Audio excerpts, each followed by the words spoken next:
Hello again. Now this story today is something quite different because it's a personal tribute to a man who came to help me working with the horses at Northcote in the early 1990s.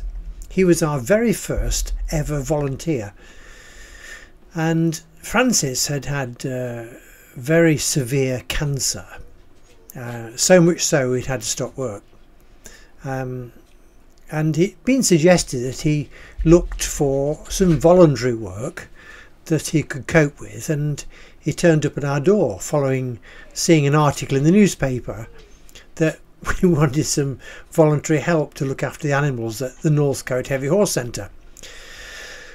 So Francis came, and I mean, he was an amazing chap. He really was. The story will tell you all about him, but the fact is that now I've had cancer, and I'm not sure at the moment how things are going. You know, I'm all right at the moment, but we're having some more scans, and I've got to have another colonoscopy camera up your bum job to check on that again, because there's something there one's looking at.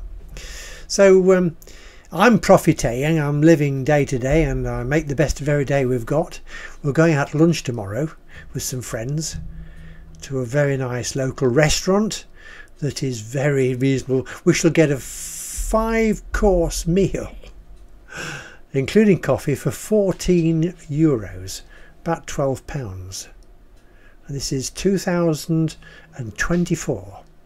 Now that's how good it is, and the food will be superb. Now then,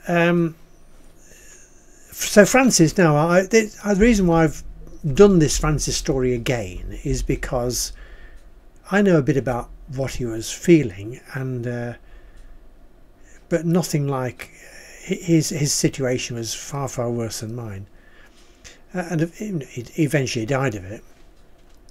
Unfortunately, his wife died before him, quite suddenly.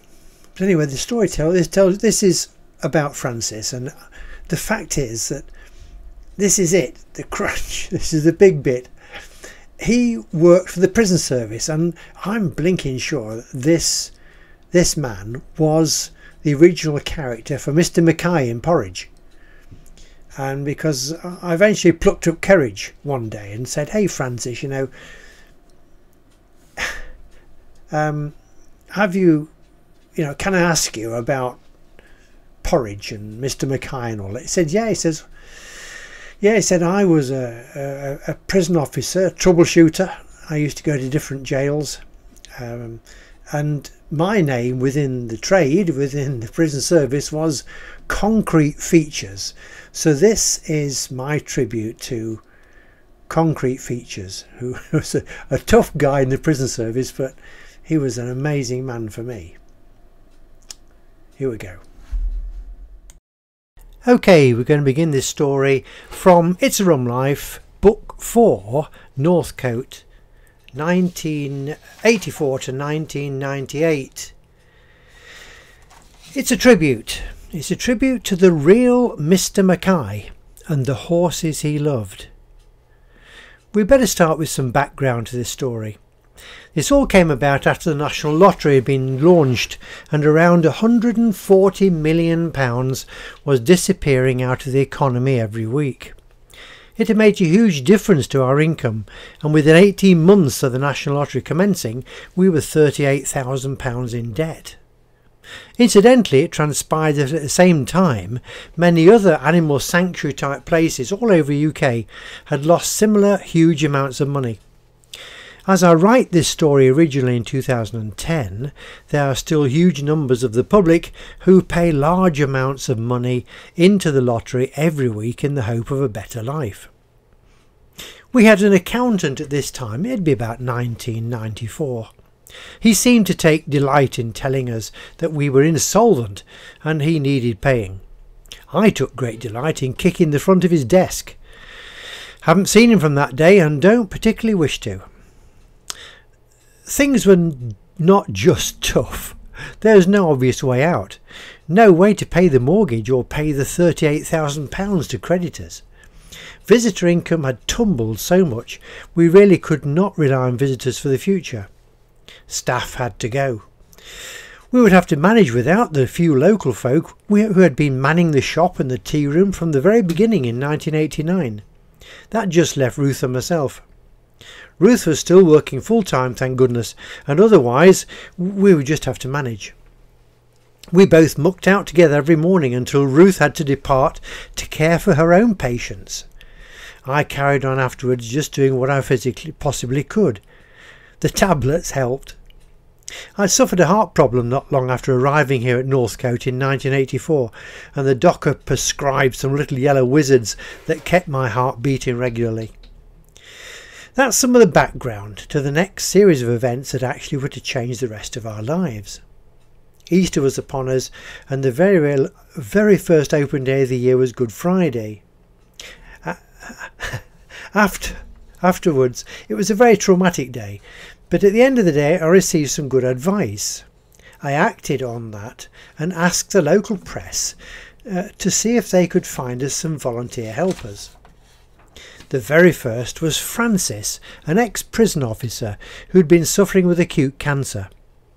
Francis had not reached the age of retirement, but had been unable to continue working full-time due to his illness.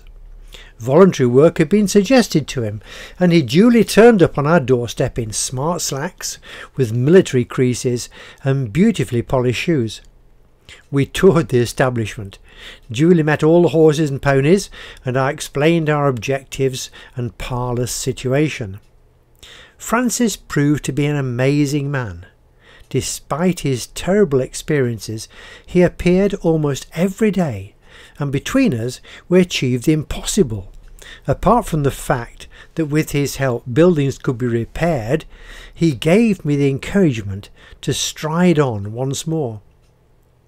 Most days he went home so dirty and smelly, his wife made him get undressed in his garage before entering the house. Francis loved working with the horses, and when I asked him to help train Jacob, our young Percheron, he jumped at the chance. We long-reined the horse on the road hour after hour to get him used to word commands and feeling the reins and the harness on his back, all prior to putting him into a wagon. One morning as he was coming back down the airfield road, I took several photographs of Francis and Jacob in action. Francis had a copy of the best photo enlarged and on display in his home, a continuous memento of his happy days working at Northcote. Why Mr. Mackay? Well, after several weeks of working together, I plucked up the courage to ask him a personal question.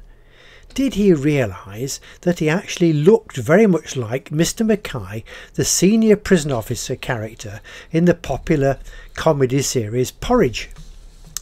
It's funny you should ask that, he said. I was actually a senior troubleshooter prison officer and was sent to sort out problems at various different prisons. I did have a nickname in the prison service, he told me. I was called Concrete Features. So there you have it. Our fantastic volunteer, the very first one we ever had, was in fact a very tough character from the real world of prison officers. Tragically, Francis suffered a relapse of his dreadful illness and decided he could not continue working with the horses. After a further serious operation, he spent more time at home with his wife, only to find that she contracted cancer within that year and died quite quickly. I was particularly grateful to Francis for all the help, both physical and mental, that he gave to me in the part of his valuable life he donated to the Northcote horses. In return, long after he had left, I realised that the horses themselves had given him their love and affection every day, helping him to cope better with his own dreadful health problems. There we are. That's an interesting little story. It's all quite true, of course. Hope you enjoyed that. There's another one coming up about Francis, about the tractor, and the fact that it was him that prompted me to ask for a tractor, you know, a freebie, and we got it. And so look out for that, it's coming up soon. So remember, if you like it, think about subscribing and share with your friends, and the links coming up for Cracker Books, other publications. You can read more about, well, you can read the Francis story in It's a Rum Life Book 4 Part 1. He's in there along with all the other bits, the ups and the downs and the good times and the bad times. There we are. Thanks for being with us today. Until the next time, cheerio.